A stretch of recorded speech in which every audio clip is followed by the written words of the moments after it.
tal? Buenas tardes, buenas noches, bienvenidos a Humus. Hoy queremos traer una pregunta, y esa pregunta es ¿cómo carajo llegamos hasta acá? ¿Cómo es que llegamos a día de hoy? 130, colectivo 130. 12 Un poco de seriedad, hermano, por favor, te pido. ¿Cómo llegamos hasta acá? ¿Por qué Milei es presidente? ¿Cuántos perros tiene Milei? ¿Qué es un Adorni? Todavía no sé, no lo entiendo. Hoy es miércoles, me voy a fijar, porque la verdad yo ya ni me acuerdo los días, 12 de marzo. Estoy tuneado con mi conjunto bostero característico, porque hoy marchamos en defensa de los jubilados, los hinchas y el pueblo en general. Y queríamos aprovechar este programa, antes de irnos a la marcha un ratito, para preguntarnos cómo llegamos hasta acá, y es por eso que hemos invitado a una persona especialísima en estos temas de actualidad política y de análisis en general, que es el señor Mario Santucho, a quien no tienen que mostrar todavía, porque yo ahora les voy a decir cuándo tienen que mostrar, pero ya está acá con nosotros en los estudios. Antes voy a presentar a mi querida Antonella Ponzo y al señor Iván Soler. ¿Cómo les va? Un gusto verlos. Muy bien, muy bien. ¿Todo en orden? ¿Te peleaste? Encontrarlos. Se peleó con unos nazis el muchacho. Sí. Así Se arrancó. cagaba a piñas con unos nazis. La pintada de Libertario y Dorrego, más vale que esté bien. Esto es lo que voy a decir. Vino Perfecto. con la Amenazas en energía vivo. Con lo que ameritaba este programa. Bueno, ¿andan bien? ¿Expectativas para la marcha? Ser reprimidos, muy probablemente, ¿no? No sé, Cuidémonos, yo cuidémonos. No sé si quiero cuidarme hoy. Bueno, Ah, bueno. Sí. hoy Está más venimos confrontativa. Primera venimos línea. gigantes hoy. Estoy así, estoy un poco así. Está La muy semana bien. pasada no, ¿eh? La Está muy semana bien, pasada está muy quería meterme en la cama en posición fetal y llorar. Y esta semana estoy como. El distinta. fresquito. Escuchame, nos pone- no, nada de Banfield para la marcha. Bueno, Vas en calidad de me ciudadana, quedo, no hincha. obvio. No, hincha también. Bueno, si me quieren llevar una camiseta de Banfield. Se acepta bienvenidos. canje de la empresa que tenga la camiseta de Banfield. Obvio. Bueno, ahora sí, le damos pie a nuestro invitado, ¿les parece? Señor Mario Santucho, ¿cómo le va? Bienvenido. Bienvenido, gracias por venir. Gracias a ustedes, un gusto. Un Mario placer. es escritor, vos decime si me equivoco, pero más o menos lo que sabemos es que sos escritor, sos periodista, podríamos decir. Mira, ni escritor ni periodista Bueno, ya arrancamos mal. se Pará, estudia, se direct- yo- bien. director de revista Crisis, Sí. eso seguro. Sí, editor de la revista Crisis, Editor de porque somos un revista colectivo Crisis, editorial. perfecto. Colectivo editorial, ¿hace cuántos años ya? ¿La revista? Sí. Este año estamos cumpliendo 15 años. Tremendo. O sea, el 2010 empezó a Y salir. vos formaste parte de los 15 años. Sí, o sea, soy estás desde el fundador. principio. Sí, sos el soy fundador de fundador. esta nueva edición de Crisis. Esta nueva etapa, que es la tercera. Exactamente. Además, por lo que he investigado, y esto te lo voy a preguntar, yo te lo podría haber preguntado fuera del aire, pero te quiero exponer. Sos un gran jugador de béisbol, ¿puede Así ser? es. Investigaste Yo- mucho. Yo conozco tus dotes Ah, no futbolísticos, que son... Tenés buenos dotes futbolísticos, sos Ajá. un gran jugador de fútbol, pero de golpe descubrí que sos jugador de béisbol también. Sí, sí, así es. No podés jugar igual acá, en Argentina no se juega. En Ahí, Ezeiza. ¿dónde? Claro que se juega en Ezeiza. ¿Sí? En Ezeiza, sí. Cuando vas a Ezeiza y dice Estadio Nacional de Béisbol, ahí Mira, antes y, de hace- llegar. y vas, Sí, el tema es así, yo me crié en Cuba. claro. Después vamos, seguro, sí, sí. supongo vendrá. Y en Cuba el deporte nacional y el deporte más popular, Sí, digamos, es es el el béisbol. béisbol.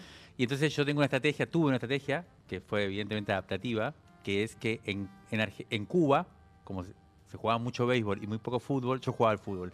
Ah, Y un poco me destacaba. Y en Claro. Argentina, Claro. al revés, cuando llegué a Argentina Pilla. empecé a jugar al béisbol. muy Perfecto. inteligente. O sea, en Argentina Muy sos el mejor jugador de béisbol y en Cuba sos el mejor futbolista. Bueno, no hay fallas tanto. en su lógica. Nunca fui el mejor en nada, pero, digamos. En Argentina cuando llegué, jugué en Comu, en el Club Comunicaciones, yo vivía ahí cerca. Ya no juego más, pero Bien. durante un Supiste, tiempo te destacaste en en alguna época te sí, destacaste. jugué en Primera División. Ah, Apa. tremendo. Sí, hay una liga acá, Ujú. metropolitana, donde está Comu, está Ferro, está Independiente, están varios. Daom es el más conocido, que está en Bajo Flores. Claro, mirá, yo fui a la colonia ahí. Hay uno en acá. Ciudad Evita que se llama Júpiter, muy lindo club. Bueno, hay diferentes. Hay también unos japoneses. Y hay otra liga en Salta bastante importante y otra liga en Córdoba. Así que, bueno, ahí. Bueno, la próxima hacemos la entrevista solamente sobre béisbol, si les parece. Obvio. Estoy para adoptar un equipo. Especialista en béisbol. Podemos una columna. Che, Mario, ¿cómo llegamos hasta acá? Qué pregunta, totalmente abierta, poco específica, pero bueno. Sí, es largo. Creemos que alguna respuesta vas a tener para nosotros. A ver, ¿cómo llegamos hasta acá? Habría que ver muchas cosas, pero yo siento, para pensarlo así, yo el otro día charlando en un encuentro que hubo bien interesante, de diferente gente de medios, de organizaciones sociales, de organismos de derechos humanos, me tocó abrir un poco como disparador el debate, una asamblea con gente de todo el país, y yo planteaba que sentía que estábamos, primero que nada, ante un cierre de un ciclo. ¿no? Que se cerraba el ciclo que se había abierto en el 2001 con un grito popular, con un grito de abajo, social, que dijo no al neoliberalismo, y que ese no al neoliberalismo implicaba una crítica muy fuerte al sistema político, a la lógica de la representación, a la idea misma de democracia que se venía desplegando desde el 83 para acá, y que ese ciclo había dado lugar, no solo en Argentina, sino a nivel continental, a una serie de gobiernos populares, a uno podría decir, una época, un par de décadas progresistas, y que ese era el ciclo que se cerraba, entre otras cosas, porque esos gobiernos populares o ese progresismo o esa izquierda en otros lugares no había logrado, uno podría decir, generar digamos, desde el centro se le dice generar un modelo sustentable. Yo diría, no logró generar transformaciones consistentes que efectivamente, bueno, construyeran Sí, con la suficiente profundidad como para sostenerse en el tiempo, digamos. que abrieran realmente una época, digamos, no que simplemente fuera una especie de transición fallida o una especie de, bueno, post-neoliberalismo. Esto es un... Ahora, después intervino otra persona, después de que dije yo este planteo, después dije otras cosas. Yo creo que se abre un ciclo, que se está abriendo un ciclo que es un poco más complejo, pero bueno, por ahora me preguntan cómo llegamos hasta acá. Y esa persona dijo algo que me pareció interesante, que es que quizás no se esté cerrando solo el ciclo del 2001 para acá, sino que haya que pensar en que se está cerrando el ciclo que se abrió en el 83. Okay. Entonces, y a mí me pareció interesante, me pareció que ampliaba más el desafío y me parece que podríamos pensar también en esos términos. Entonces ya no solo estamos ante un cierto momento de crisis o de derrota, se podría decir, del ciclo progresista, sino también frente a una pregunta más grande sobre la democracia. Esa famosa frase de la democracia se come, se cura y se educa, que no dijo se Alfonsín, se fracasó. O sea, la educación está peor, la salud está peor y hay mucha gente cada vez más que no come. Y en esa línea, ¿cuánto crees que tiene de responsabilidad o de capacidad de intervención los movimientos sociales o la militancia en todas sus facetas, por ejemplo, para el ciclo progresista? ¿Cuánto tuvo de responsabilidad la militancia para que eso suceda, para fracaso. que exista y después para que fracase? Digo, para que hay un mérito en los movimientos o en la militancia de que existió, para que haya existido ese ciclo progresista, y después, bueno, si hay una responsabilidad para su fracaso. Está buena la pregunta porque en general cuando uno hace este tipo de balances autocríticos o críticos tiende a rápidamente poner la pelota, digamos, o arriba o afuera, Claro. que es como decir, bueno, los dirigentes. Sí, la superestructura, los ataques de afuera. Pero si estamos, como yo siento que estamos, ojalá me equivoque, pero siento que estamos hasta algo así como una derrota, entonces ya es más general. Se siente. Y nos involucra a todos y a todas.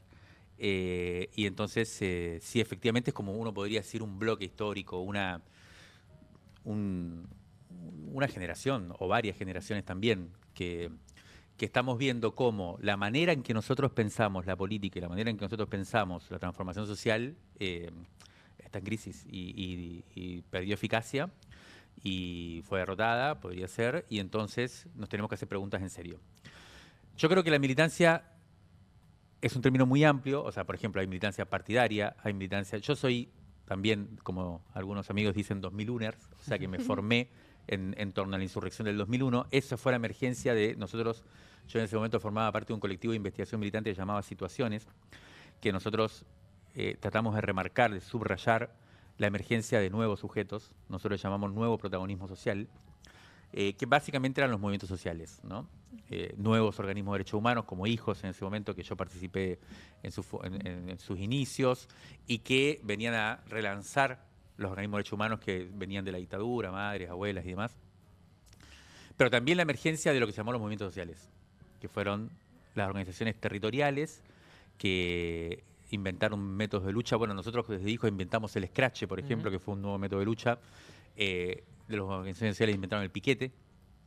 Y que las organizaciones también, sociales también vinieron a relanzar, así como nosotros en el organismo de derechos humanos hicimos eso, relanzar la militancia, uno podría decir política, yendo más allá de lo que normalmente hacían las militancias partidarias, ¿no? Diciendo la política no es simplemente lo que pasa por arriba, no es fundamentalmente lo que sucede en las oficinas estatales, en la rosca, en las elecciones. La política es sobre todo construcción de poder popular desde abajo, en los territorios, construyendo comunidad y generando además, ahora, bueno, esto, y también la militancia de las organizaciones sociales relanzó y por lo tanto implicaba también una crítica a la militancia sindical, a la partidaria y también a la sindical. Porque, bueno, lo que decía es, hoy la producción del mundo, la lógica del trabajo, ya no es solamente la forma asalariada tradicional del siglo Mucho XX. más compleja. Claro, mucha gente afuera, los famosos excluidos y cómo esa gente piensa entonces y se organiza y crea el mundo. Bueno, ahí surgió toda una cosa que para mí es lo más interesante. Bueno, también surgieron los movimientos feministas, después surgieron los movimientos, antes habían surgido los movimientos indígenas. O sea, ha habido durante todo este siglo, yo diría, una gran oleadas, diferentes oleadas de movimientos sociales que han sido lo más interesante de lejos para mí durante toda esta etapa política, pero también creo yo que uno podría hacer una rápida parábola entre ese inicio en el cual efectivamente se derrotó al neoliberalismo, acá y en varios países de América Latina, en la calle, con insurrecciones, o sea, fue yo siempre sintetizo en dos grandes consignas que eran no más represión, no más ajuste. Esos dos elementos eran la base de la confrontación con el neoliberalismo. Lo opuesto a lo que está pasando ahora, básicamente, que es ajuste y represión. Pero esos fueron los dos pilares de los gobiernos progresistas, Claro. ¿no? Entonces, ahí eso fue, como te decía, a través de la invención de métodos que eran métodos no solo nuevos, innovadores, eficaces, como el scratch, los piquetes, que tenían capacidad de enfrentar y de parar, por ejemplo, parar la ciudad. En el 2001 se hacían los cortes en los accesos a la capital y se bloqueaba la capital. Los scratch eran muy potentes, tenían una potencia impresionante. Recuerden que los scratch era porque no había justicia. Claro. Entonces decía, si no hay justicia, hay scratch. Era una forma de justicia popular, un enunciado muy potente, muy fuerte. Y eso no solo que eran eficaces, sino que además implicaban una tensión con la dinámica políticamente correcta, para ahora que está bien de moda, que era la idea lógica, la idea de la democracia más banal. Pulcra. Claro, Sí. más pulcra. O sea, no era solamente un enfrentamiento directo con los genocidas que no estaban siendo juzgados o con el poder económico, sino también una tensión permanente con la superestructura Claro. política tradicional. Total, sí, y rápidamente éramos acusados y rápidamente se nos querían poner como violentos y como terroristas y demás. Y troscos y todas esas y troscos y acusaciones todo de eso. la superestructura. Y todo eso se bancó porque realmente hubo un momento en el cual no había otras herramientas y frente a no haber otras herramientas uno tenía que decir, bueno, estoy acá, me quedo en el molde o me juego y ya está, vamos. Y pienso muy rápido, ¿nos achachamos? O sea, ¿hubo otros métodos quizás o otras respuestas desde el Estado que hicieron que esos métodos se aplacaran y no fueran necesarios? ¿O simplemente las nuevas generaciones no logramos captar esa esencia de...? No, yo creo que sí. Yo creo que es exactamente lo que vos decís, que es que como después de esto que estoy contando, vinieron gobiernos progresistas, que lo que hicieron fue una operación que para mí es compleja, es interesante y a su vez también es complicada, es para mí problemática, que es que reconocieron las demandas de esos movimientos a cambio de que los protagonistas sociales de esos movimientos, esos nuevos protagonismos, Sí, se reordenen y se reorganicen alrededor del Estado. exacto, Sí, y pasen a ser soldados de, Claro. ponele, para hacerlo muy rápida y... Sí, Y- que en general la etapa se caracteriza inclusive de análisis más cercanos, por ahí, entre comillas, pero cercanos a nuestro cuadrante, en los cuales fue el quien ordenó el escenario político fue el gobierno de 2001 para acá, pero quien fue derrotado fue la militancia porque no nos esforzamos demasiado en los últimos años. Es como que no hay chance de que la militancia sea partícipe de algún elemento victorioso. Pero sí te pregunto, ¿se podría definir etapas de la militancia, ciertas transformaciones en sus prácticas como de 2001 para acá que se pueden ser bien Claro, quizás hubo un divididas? momento virtuoso entre la Ujú. militancia y esa búsqueda estatal, o quizás para vos no. Quizás Sí. nunca lo hubo. Yo después quisiera dejar esto para retomarlo en algún momento porque este es nuestro balance, mi balance generacional, que como decía yo me quedé en el 2001, pero a mí me parece que ahora tendremos que incluso ir más atrás Ujú. Claro. y ir a nuestros viejos Claro. para recuperar eso previo al 83 que era más radical todavía de lo que hicimos nosotros, y que creo que nosotros también como generación, mi generación, yo creo que la de ustedes más todavía, pero la mía también funcionó al interior de la dinámica y la axiomática, le podríamos llamar democrática. Pero con lo que vos decías, sí hay una periodización. O sea, no sé, se me ocurre ahora. Nosotros siempre desde el principio vimos este trueque que para nosotros era complicado y lo cuestionamos.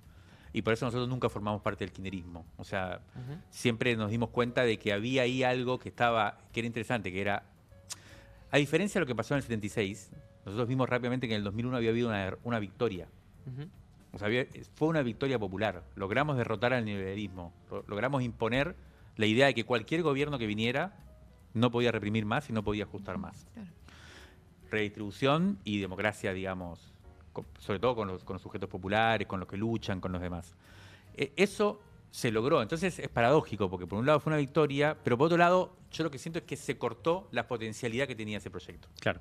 Lo que emergía ahí como una novedad política, como una innovación, como un desafío, como algo que nadie sabía muy bien. Es verdad que tampoco nosotros decíamos, no, nosotros tenemos el programa, cómo tiene que ser, no. Estábamos en pañales y por eso también rápidamente nos corrieron así, nos hicieron así y vinieron los pingüinos y dijeron, bueno, ahora las cosas son así, nosotros somos los que vamos a solucionar los problemas y nos jodan y den una mano, digamos, o ordénense.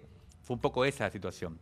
Nosotros nos damos cuenta de que eso, la verdad que no iba a ser difícil de parar, ya está. O sea, no teníamos la suficiente fuerza cultural, política, de experiencia, no sé qué, para abrir más el horizonte. Y a su vez sabíamos que eso era de patas cortas y que eso iba a terminar mal. Y por eso tampoco nos podíamos involucrar del todo, digamos, porque sabíamos que eso iba... Esos gobiernos decís. Sí, esa lógica de la política, esa lógica de volver a centralizar, de que los que deciden, los únicos que piensan que deciden son los que están más arriba de todo. Sí. Pienso, Mario, y con esto estamos desordenando por completo lo que teníamos pensado, pero no importa, porque habla de que estamos enganchados con la conversación. Pero pienso que muchas de las consecuencias que estamos viendo ahora, por ejemplo, en la fatídica o trágica sucesión de Cristina y la construcción de nuevos liderazgos, tiene que ver un poco con esa, por decirlo de alguna manera, cierta falta de entrenamiento en la imaginación política, si se quiere, de las generaciones que vinieron después. La generación más cercana a la tuya, la de Axel, Juan Grabois y otros compañeros, que son quizás los emergentes más importantes de esa generación, pero que sin embargo sigue habiendo quizás un problema ahí en cómo pasar de Cristina a esa generación. Y también en todos los que venimos atrás, más jóvenes, que nos cuesta pensar fuera de la lógica del Estado. O sea, nos cuesta imaginar transformaciones, o nos cuesta imaginar deseos o un mundo posible, una Argentina posible, sin ligarlo automáticamente a la política pública, al ministerio que crearíamos, a determinada ley. Digamos, hay una cosa de eso, de cierta falta de imaginación política para pensar fuera de la caja, si se quiere. Total. Y eso es como un entrenamiento, digamos, que es un perro que se come su propia cola, digamos, como que no construimos generacionalmente eso, y ahora está costando encontrar referencias que puedan tomar la posta también. Sí, estoy totalmente de acuerdo con lo que decís, pero creo que es un problema complejo. Por eso yo creo que estamos por eso me parece que hay que tratar de decir, estamos viviendo una derrota. Quizás no lo sé, ojalá que no lo sea, pero me parece que lo interesante es que tiene lo que tiene de provocación esto, ¿no? ¿Por qué? Porque yo creo que hay que hacer un clic en serio. Si no hacemos un clic en esos puntos de qué significaría hoy relanzar la imaginación política, vamos a seguir en esta especie de, como decís vos, vuelta de morderse la cola, y va a venir un Alberto, y después va a venir un Massa, y después va a venir un Pichetto, y después va a venir, no sé, el otro día una amiga que ustedes conocen, donde me dice que primero fue Scioli, después Alberto, después Massa, el próximo que viene es López Rega. Claro. Bueno, vamos a terminar así. Sí. Si no relanzamos, si no reabrimos realmente el horizonte. Ahora, para hacer eso no es fácil, tampoco es una cuestión de voluntad. No, claro. Yo creo que es bastante complejo. Y veo 3 capas distintas ahí, como para hacerlo muy resumido, pero me parece importante para...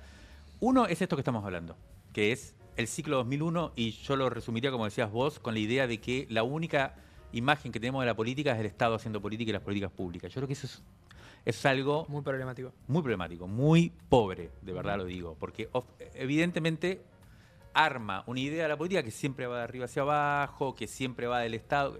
Yo incluso te digo, bueno, no, porque ya me van a putear. Autocensura. Ya me van a putear. Pero quiero decir que eso es algo que es evidente que no va. Si la cosa no va de abajo hacia arriba, si la cosa no es un sujeto popular que desborda las instituciones y que las obliga a democratizarse, si no hay una conmoción en la política más de ese tema, bueno, un poco lo que dice mucho Juan y demás, o sea, tiene que venir gente del pueblo a las instituciones. Si no pasa eso, una cuestión que a veces parece simbólica, estética, pero no, es realmente reorganizar la dinámica del poder y dejar de que manden siempre las mismas élites, bueno. Si no pasa eso, yo creo que es el primer punto. Y eso es una cosa mucho más de apuesta a lo plebeyo, por sobre lo institucional, bueno, lo que ya más o menos se conoce. Hay un segundo punto, más complejo. Y ahí vamos al 83, que es la idea de democracia misma. Que es la idea de una dinámica de pensamiento según la cual dentro del capitalismo cabe la justicia social, para decirlo en términos muy peronistas. Esa idea, que yo creo que toda la generación del peronismo o la juventud, por ejemplo, de los 70, que fue precisamente la idea que puso en crisis, pero porque lo vivió. Porque vivió que hubo un periodo de 10 años, del 45 al 55, de conquista de derechos, de redistribución social, de construcción de democracia sustancial y demás, y después vinieron los golpes. Y después vinieron las proscripciones, y después vino la resistencia, y después, y esta gente se dieron cuenta, todas esas generaciones se dieron cuenta de que dentro de ese marco no se podía desplegar la justicia social. Y por lo tanto había que cambiar el sistema. Y que la lucha no era solo contra el imperialismo, sino también era contra el capitalismo como sistema. Pero era una lucha que era no volver a eso que se vivió durante esos 10 años, sino de un cambio mucho más fuerte del sistema. Yo lo que siento como a nuestra generación que es más algo nostálgico. No, esto de no poder pensar fuera de lo estatal, pero y además no poder pensar fuera del pasado, ¿no? Como no tenemos la capacidad de proyectar algo a futuro. Sí, imágenes de futuro propias. Exacto, o agarrarnos incluso de las ideas, siendo que el progresismo y la izquierda a nivel mundial hay como una falta de utopía y no tenemos de dónde incluso soñar. Ese es el tercer nivel para mí. Sí. Ok, me adelanté. Sí. Pero yo lo que me pasa mucho cuando repienso en esas generaciones que lucharon en la dictadura o en el 2001, hay algo de la radicalización y la idea de poder pensar un futuro que entonces te dan ganas, te motiva. Yo siento que nuestra generación es como algo muy... Yo soy muy dura con esta generación, como siento que somos realmente unos pichis que no podemos, bueno, ya está, no se puede, no, la verdad, o me genera ansiedad este video de YouTube, entonces tampoco puedo salir a luchar a la calle. Creo que hay una explicación, pero un segundito para terminar la idea. Pero perdón, lo que vos decís es exactamente el tercer punto que es clave, me parece el más difícil de todos y eso lo tienen que resolver ustedes. Yo no tengo mucho que no, aportar Mario, por ahí. favor. Eso lo seguimos más tarde, nos juntamos los No, pero sub-40. este segundo punto me parece importante porque es lo que nos está pasando ahora. No es simplemente para hacer historia. Igual en los 60, fines de los 60, principios de los 70, también hubo esta disyuntiva entre el peronismo más, yo podría, para decirlo mal y pronto, es una visión maniquea de la historia, pero los sindicatos que decían en ese momento de sencillar hasta que aclare, bueno, Onganía no es tan malo, bueno, eso terminó en Bandor, todo lo que sabe, la burocracia sindical, que decía, bueno, que tenía como referencia el 45, que seguía con esa imagen y que le alcanzaba con volver ahí, decía, si reconstruimos eso está perfecto. Eso era una idea. Y otra idea era la juventud, que surgió fines de los 60, que constituyó a la generación de los 70 y que dijo, y no, acá la única manera de recuperar lo que en un momento es ir más hacia adelante. Sí, es cambiar el sistema. Y ahí surge la generación de los 70 que tanto marxistas como peronistas como todos querían superar el capitalismo. Ya salimos nacional, salimos como quiera llamarlo, pero la idea era hay que romper esto. Y ahí aparece... Así no funciona. Yo creo que eso es lo que acá no parece pasar. Entonces, y creo que tiene que ver con una idea de la política que no puede pensar la ruptura del sistema. Que porque está dentro de la democracia. Y para terminar esto, en el 83, cuando surge el Pacto Democrático, que se le dice nunca más a el genocidio. Y a las ideas revolucionarias. Pero también nunca más a la revolución. Sí. Ese es el pacto que se firma. Entonces, yo creo que si no se desarma eso, estamos en un problema. ¿Por qué? Y por último, lo que está pasando hoy es que el capitalismo y la ultraderecha se da cuenta que la democracia ya no tiene sentido. Están poniendo en jaque ese nunca más. El capitalismo y la democracia se bifurcan y nosotros no sabemos qué hacer. Paren rotativas, porque tengo un video que quiero que veamos, que está muy vinculado. Desarmamos todo el programa, le vamos a pedir perdón a nuestra productora Pau y a todo el equipo que está arriba, pero no importa, porque estamos enganchadísimos. esto que decías, Mario, de ir para adelante, ¿no? Esa generación de fines de los 60, principios de los 70, que pensaban ir para adelante. Quiero que conectemos eso con un análisis que hace Diego Stulbark, que lo conoces, has compartido colectivo situaciones con él, que habla, y en un paralelo con esto que veníamos diciendo, sobre Milei y sobre la ultraderecha. Que ellos han sacado una conclusión, que es que el capitalismo actual no puede demorarse en fenómenos de legitimación, tiene que acelerar. Que solo en el acelere se hace una diferencia. Y me parece que en general es la ¿Fenómeno de legitimación? No, digamos, fenómenos de referís legitimación que sí. a argumentar...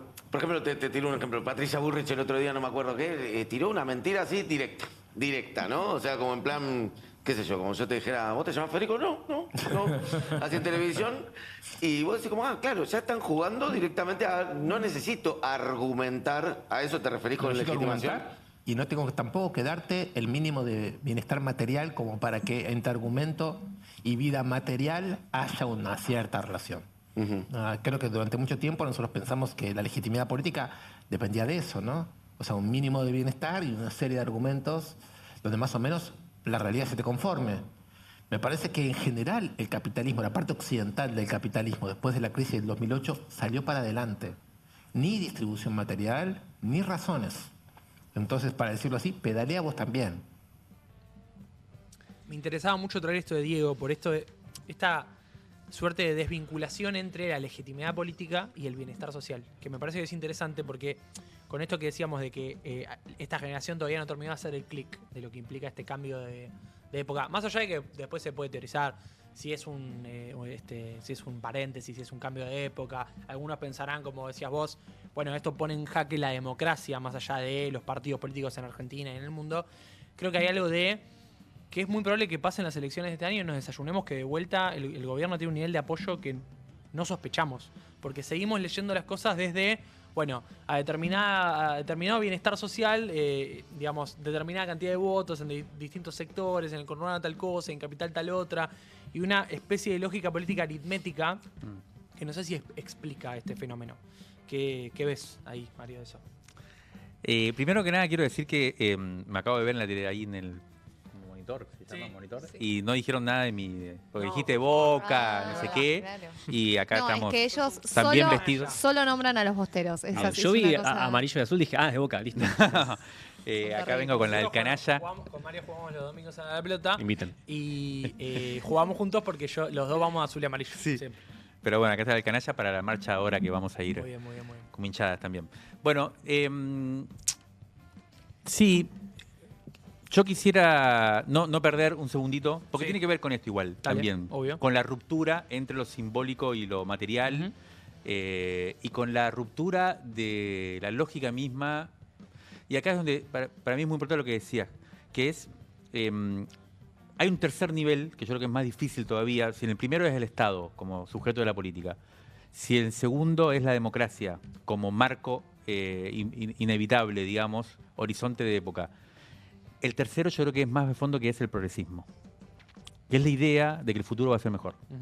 Que es la idea de la historia que constituyó la modernidad. O sea, toda la modernidad, y acá está todo el mundo adentro.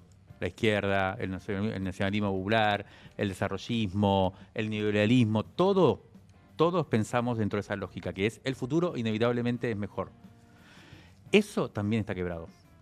Y eso es lo que sí les toca, o sea, mi generación, yo cuando me formé políticamente y demás, todavía existía la lógica de la modernidad. Eso se rompió ahora. Y El presente es de lucha, el futuro es nuestro, digamos. Exacto. Había una idea de futuro clara. Exacto. Eso organizaba todo. El razonamiento, la ética, el compromiso, la apuesta de futuro, todo lo organizaba eso. Yo creo que la generación de ustedes es la primera generación que se enfrenta a la idea de que el futuro puede ser la catástrofe. O casi seguro es la catástrofe. ¿Puedo disentir? Bien. Podés, Vicentín. Para mí no es tan así, porque yo siento que justamente lo que el corset de los progresismos, digamos, de este positivismo del que decís, es justamente el futurismo. Es pensar que hay un futuro. Yo por ahí leo que en el 2001, por ejemplo, vos me dirás mejor, naturalmente, yo me acuerdo algo, pero no tanto. Vos apenas tenías 30 años. Yo solo tenía un joven de 30 años. Había una cuestión de nada que esperar, de nada que perder, que lanzaba justamente una piedra hacia algún lado, y si caía en las instituciones y las barría con todas, mejor. Y yo siento que justamente, y hablamos de nuestra generación como si la generación libertaria no fuera parte de nuestra generación. Son también una juventud que hace política porque no veían un futuro en ese imaginario progresista. Y con esa nada que perder, nada que esperar, se lanzaron a una revolución y fue una suerte de 2001 bajo techo, en el marco de un juego político. Y barbijos y mucho exactamente, porque no había un futuro. Y ante eso fueron más audaces. Nosotros fuera cuidar lo que teníamos, poner la mesita en cada esquina con miedo a perder ciertos privilegios que nos daba nuestra generación política, pero no sé si fue falta de imaginación hacia futuro, sino justamente no quiero perder ese futuro que ya tengo asegurado. Y atrás venían otros. Pero es que yo estoy totalmente de acuerdo con la descripción que haces, y eso es lo que hace. O sea, estamos tratando de analizar los clics que tenemos que hacer. O sea, cuáles son las cápsulas que nos impiden habitar este momento con potencia y con radicalidad, digamos, ¿no? Entonces, este sería el tercero, y yo creo que es el más difícil, que es que el progresismo, y acá a mí me parece muy importante la crítica del progresismo, pero no la crítica que se le hace desde la derecha o desde el centro o desde el peronismo, no sé cómo llamarlo, vetusto, como que queramos llamarlo. Me hago cargo yo, rancio. Rancio, Sigamos. que es la idea de que, bueno, el feminismo, ¿no? Todas esas cosas. Sí, las minas estas raras. Lo nos woke, pasamos ¿no? de El progresismo vuelta. como sinónimo de woke. Eso me parece una pelotudez absoluta, me parece una concesión intolerable, digamos, a la derecha. Es la idea de que parecerse a ello entonces nos va a hacer más populares hoy, y todo lo que hay que hacer. La única posibilidad de resurgir es confrontarlos en serio. Bueno, pero sí, en realidad, la crítica al progresismo, que sí tiene sentido y que ellos hicieron bien, la ultraderecha hizo bien, y son los únicos que lo hicimos, como lo único que lo hicieron ahora, como en su momento lo hizo el fascismo. Al principio del siglo XX hubo una situación parecida de crítica del progresismo por la Primera Guerra Mundial. La idea, hay una cosa de Benjamin muy linda, que la pérdida de la experiencia, ¿no? O sea, se acabó la experiencia. La generación que fue a la guerra fue la primera que cuando volvió a su casa dijo, no, o sea, mi experiencia no vale para nada. Y ahí se corta la idea de futuro, porque yo estuve en el frente, vi a la gente morir, o sea, es el horror. Entonces, ahí surge el fascismo, pero surge también el comunismo, como dos ideas de ruptura con el progresismo y de conquista de la historia, o sea, la historia relanzada, bueno, todo lo que sabemos. Que igual estaban dentro de la lógica progresista en el gran sentido de la palabra, esto del futuro es mejor.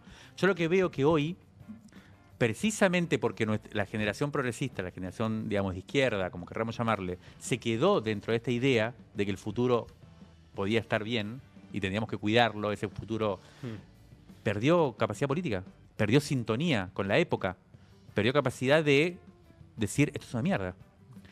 Y por lo tanto se desvinculó del malestar y se quedó dentro de la defensa del orden existente. Y todo el malestar que se fue gestando durante todos estos años, con mucha razón, porque no iba para ningún lado, como sabemos hoy, fue capitalizado por la ultraderecha.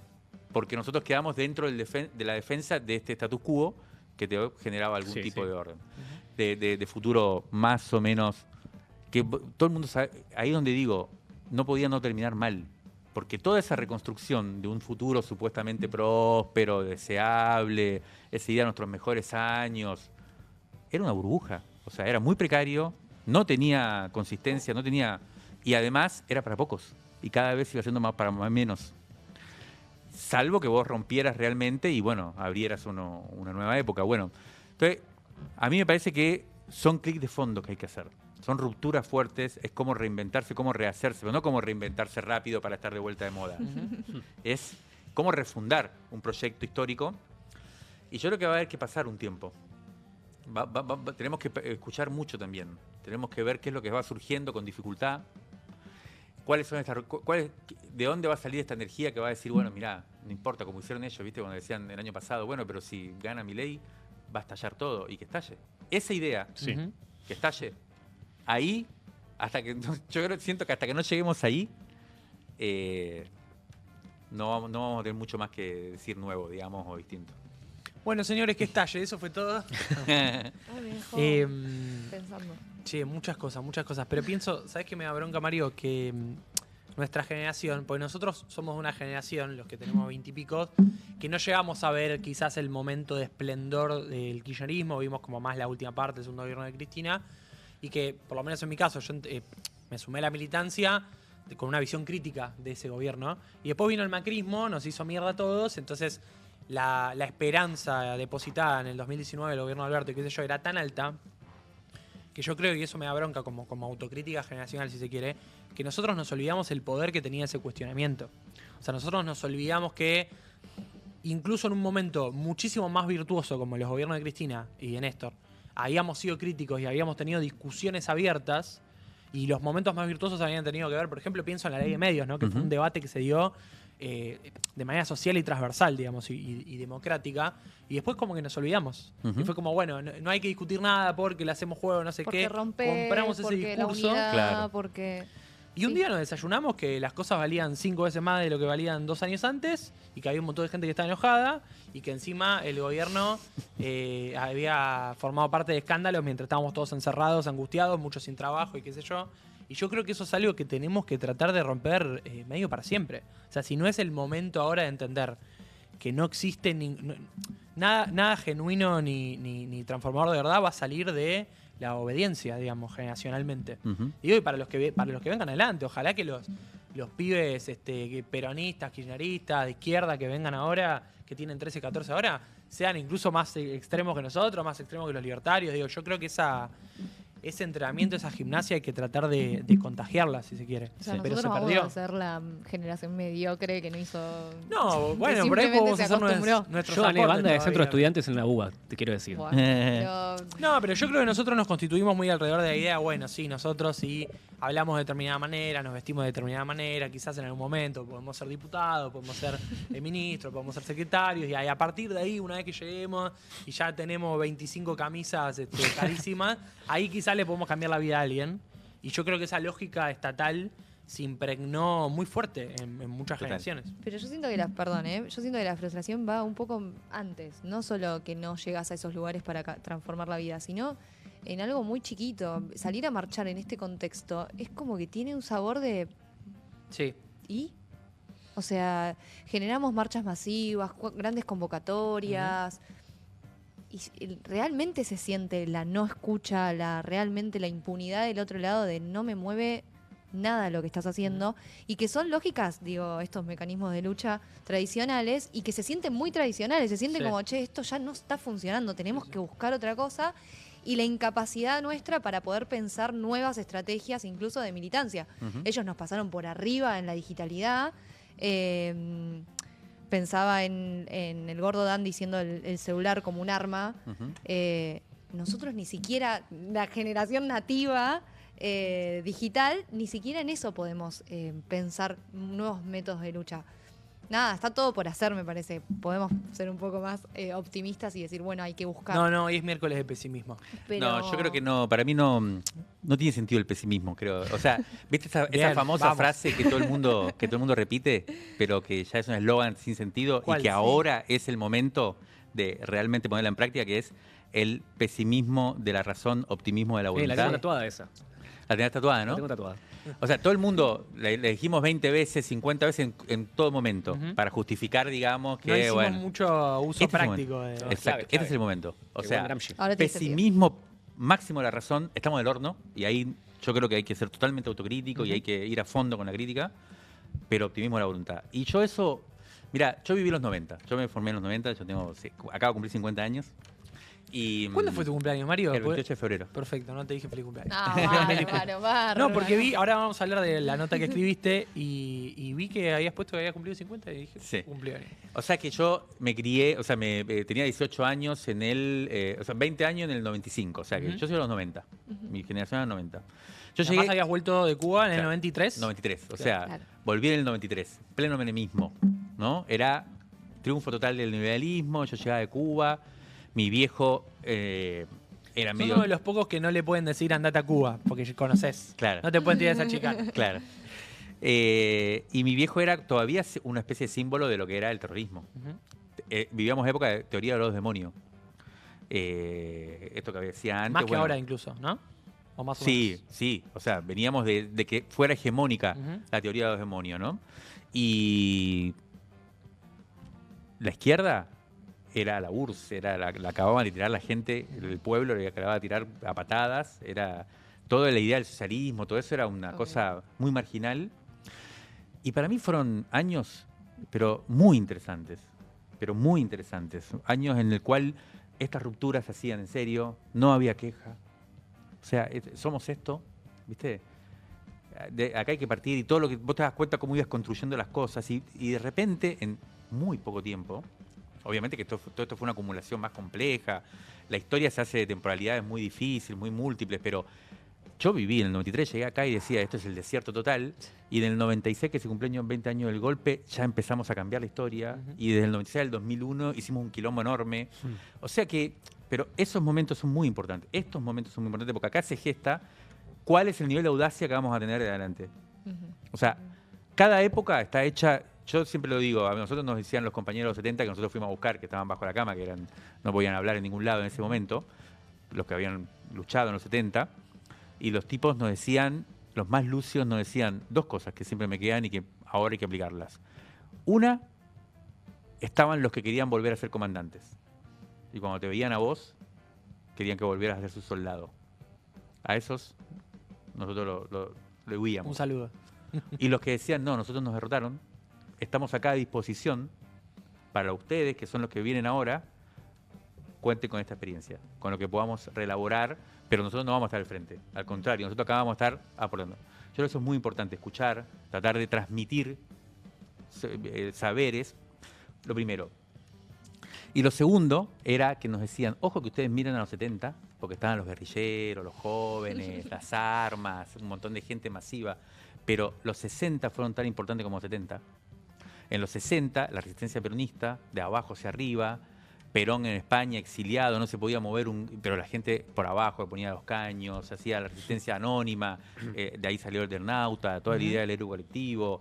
Si no hubiera habido eso, no hubiera habido jóvenes guerrilleros y héroes. Eso a mí siempre me quedó marcado. Y yo pienso lo mismo respecto de lo que pasó acá en el 2001.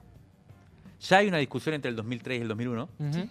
Está la lectura de lo que pasó este siglo, como si 2003 hubiera sido el momento del cambio social por la elección en donde gana Néstor, cuando yo creo que obviamente no hubiera habido 2003 y no hubiera habido 2001. Creo que el 2001 es el 17 de octubre del kirchnerismo no reconocido. Nunca reconoció su propio 17 de octubre, que es el 2001. Creo que Juan Grabois Sí, le Juan sacó a Cristina alguna vez que diga algo similar. Pero después de machacarlo un poquito. Pero no solo eso, sino que además no hubiera habido época progresista, década ganada, si no hubiera habido los 90, en donde nosotros nos bancamos.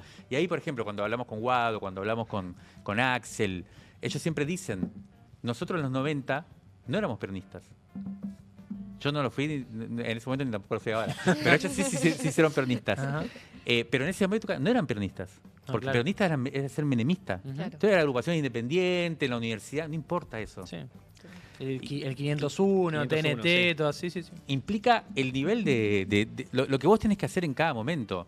El otro día también hablaba con ahí en Futurock, que fui y estábamos charlando, y me decían, bueno, un poco así, lo pongo mal, pero te invitamos porque ahora hay que discutir de todo.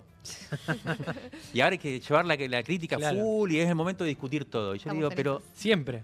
¿Pero y por qué? Al contrario, en el momento en que iban ganando, teníamos todo, es cuando hay que hacer la crítica. ¿Por qué? Ahora es fácil. No, en ese momento era que... No, equipo que gana no se toca. Sí.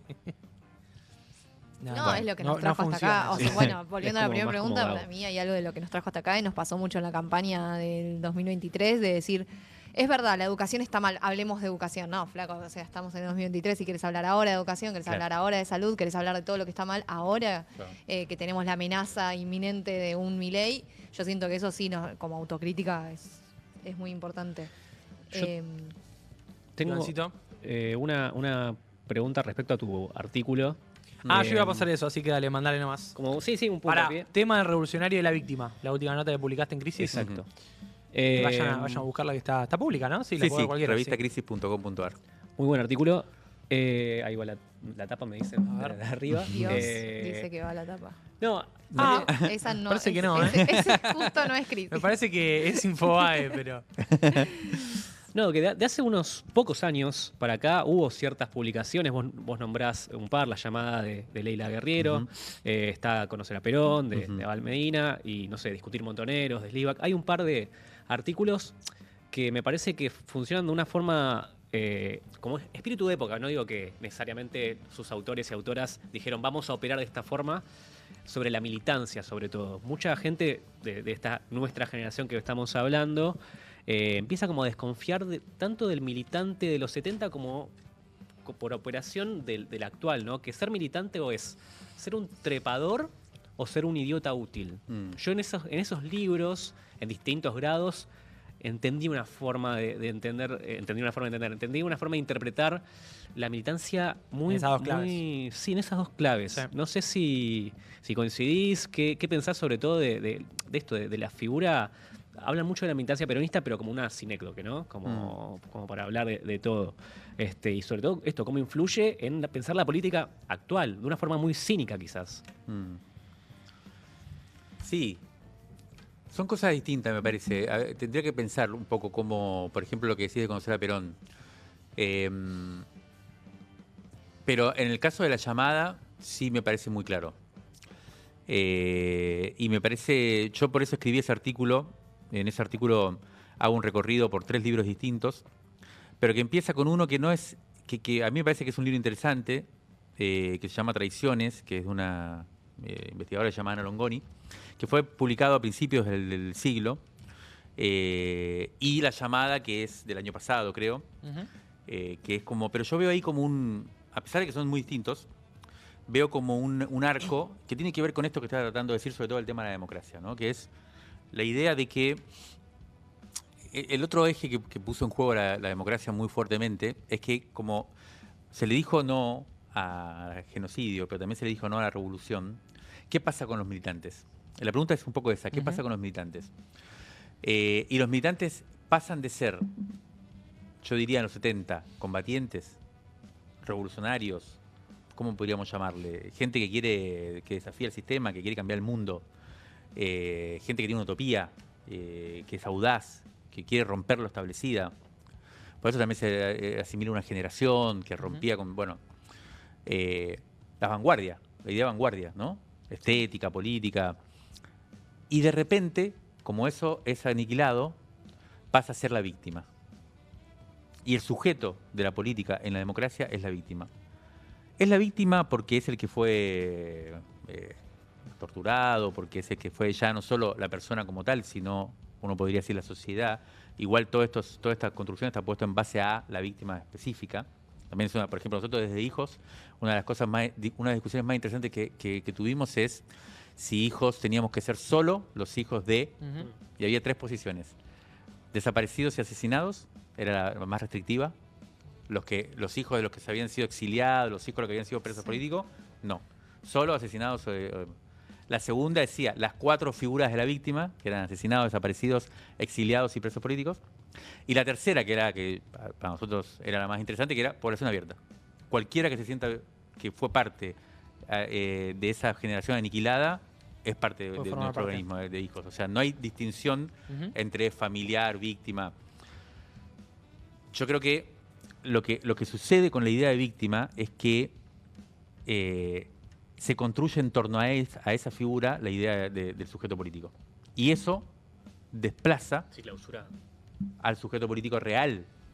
O sea, si hubo víctimas porque hubo un revolucionario. O sea, el Estado, el sistema, destruye a una organización, destruye a una persona, la tortura, porque lo había desafiado antes, porque había sido un revolucionario. Pero, para mí, la operación simbólica de la democracia es dejar afuera al revolucionario. Entonces son víctimas. Ojo que no es menor, porque en torno, ¿qué es la víctima? Es el sujeto de derechos. La víctima es el sujeto que tiene derechos y que los reclama al Estado, que se los tiene que necesita reparar. que le reconozcan y le reparen sus... Sí. Entonces yo creo que esto para mí, pone en discusión la idea misma de derechos. Como, no que obviamente que los derechos son reconocidos y tienen que estar, y seguiremos luchando por eso, pero la idea de que la política es la exigencia del Estado de derechos, de carencias, de que te reparen algo que vos no tenés, esa idea misma yo creo que hay que ponerla en cuestión. Clausura la idea de transformar, o sea, de que Exacto. el sujeto político transforme la Exacto. realidad. El sujeto político ya no sos vos que transformás la realidad porque Sino es que injusta pide. y rompes a la realidad, rompes el poder porque ese poder es injusto y va a producir víctimas inevitablemente y cede el poder al Estado. Entonces, yo lo que hago es reclamarle al Estado por las vías democráticas, que me solucione los problemas. Que el Estado transforme, de última. Esta descripción es básicamente la trampa ideológica del capitalismo que mucha gente crítica, marxistas y no marxistas, lo dijeron siempre. Ujú. Nunca el capitalismo, la democracia formal del capitalismo va a solucionar los problemas de la gente, porque es un sistema político organizado en base a la diferencia social y a la diferencia de clases. Y eso hoy está más claro que nunca. Y si ya no lo queremos reconocer es porque ya somos muy boludos, digamos, porque te están diciendo. Che, Mario, quiero leer un fragmentito de esta nota, tema del revolucionario y la víctima, que pueden buscar. Y tenemos ahí la tapa de la próxima crisis. Ahora te voy a hacer una última pregunta sobre Dale. eso, que andaba por ahí. Pero quiero leer Esa es la tapa. este último párrafo. Esta es la tapa de la próxima revista Crisis, que sale ahora, ¿no? ¿Estos Ya días? sale, ya está virtual en el PDF, en la biblioteca digital, se pueden leer las notas a los suscritos digitales, pero sale el viernes a la calle y déjame pasar un chivo que es que el próximo viernes, no este, sino el Sí. otro, 21 Ujú. a las 19 horas, Se presenta. la presentamos en el JJ. Excelente. Bueno.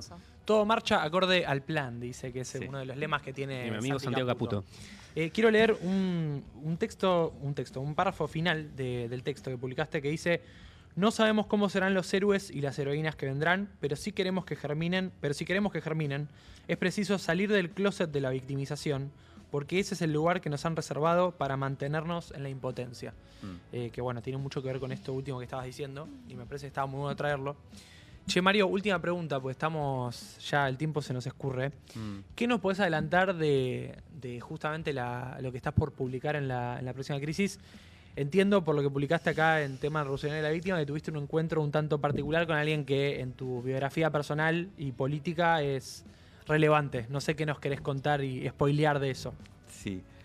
Mira, esta nota que comentábamos antes, que se llama Tema del revolucionario y la víctima, es en realidad una especie de elaboración un poco más teórica, si se quiere, o más de los fundamentos conceptuales de algo que en realidad es una investigación existencial, le llamo yo, que estoy haciendo, y que surge de una especie de obsesión que tuve durante toda mi vida, creo que la única obsesión, que es tratar de entender cómo los militares llegaron a la casa donde estaban mi papá y mi mamá con varios de sus compañeros el 19 de julio del 76, que es cuando llegan y hubo un tiroteo, matan a mi papá, mi mamá es desaparecida en ese momento, y a partir de ahí, bueno, siempre quedó esa pregunta, nunca se sabe.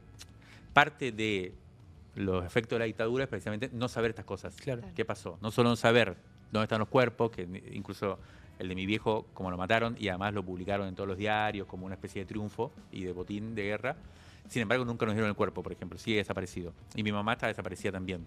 No solo es eso el tema de la desaparición, sino también el tema de no saber. O sea, y realmente No, y todos los archivos que tienen y que nunca... y una política de ocultamiento muy sofisticada, porque todavía no lo sabemos. No O solo sea, la desaparición física, sino de la historia, ¿no? Claro, ¿cómo llegan hasta ahí? ¿Por qué? Hay varias hipótesis. Y para mí es importante esto, por una cuestión personal, biográfica.